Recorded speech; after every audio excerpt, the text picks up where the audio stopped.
For this, we're not looking at any real rain chances, any real snow chances. It's just going to be cold and cloudy for that parade and for the celebration surrounding it. So just know that and bundle up. Not as cold, though, as this morning. We are talking temperatures right now in the 20s for the most part. 22 in Hendersonville and Brevard, 24 in Asheville, 25 in Gaffney, 27 for Anderson, Lawrence, Spartanburg, and Elberton. Even Greenville and Clemson in the low 30s.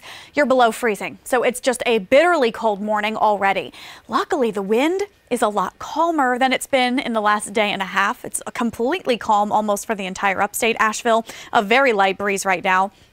This is going to be what continues through your day today. So enjoy the fact that even though it's cold outside, it's not any colder than it actually is. Temperatures today reach 51 degrees in the upstate. We're looking at a mainly sunny day. Temperatures eventually get to about average. Normal is 52, so pretty much on point for early January. Mountain towns, 46 degrees today, which is warmer than the 30s you saw yesterday, and it's going to be less windy. So even though you'll need to bundle up all day, it will be much better if you have to spend some time outside. So as we rate the day, considering winter time, we're going to call it a 9 out of 10. This is not a bad setup for January whatsoever. The sky is clear. It should stay clear all day today.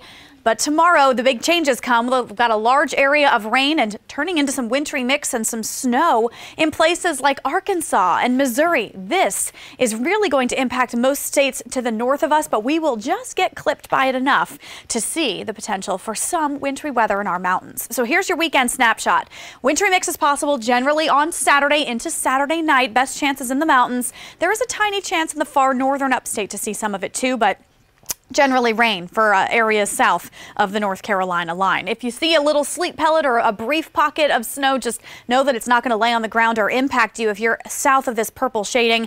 Light wintry mix, a little bit of iciness possible in the western mountains and the far edges of the northern upstate, but 1 to 3 inches of snow and kind of a sleet mixture are possible around and surrounding Asheville, maybe a little more in some of the high peaks. Here's Futurecast for you. Today, dry and clear. Tonight, the clouds start building in. Look at this. Tomorrow morning, there's going to be a small chance for some areas of snow flurries in North Carolina, mainly around the Tennessee border.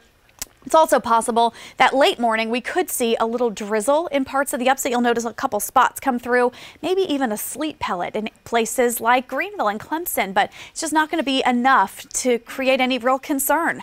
Tomorrow evening, Saturday night really, is when the rain takes over and wintry mix turns into some iciness and possible snow in our mountain towns. That will continue through late Saturday night, but will fade in Sunday's daytime hours. So it should get a little bit better by the end of the weekend. Luckily, next week, temperatures will start to warm back up. It does stay in the 40s on Monday, but by Tuesday, Wednesday, Thursday, we're looking at a good bit of a warm up well into the 50s. Now we want to get to your riding forecast, sponsored by Harley-Davidson of Greenville. You want to ride this weekend, limited time to do it. Early Saturday, it's going to be cold but dry, so bundle up extra if you plan to ride then. And then by late Sunday, it's going to dry back out again, but it does stay chilly, only reaching the middle 40s. It's not the best weekend to ride. Mountain towns, same for you. Still looking at iciness and even some light snow all the way into early Sunday. If you can hold off, I'd ride next week when it gets warmer and a little nicer. Chris watching the roads, 618. What's happening? Yeah, we have a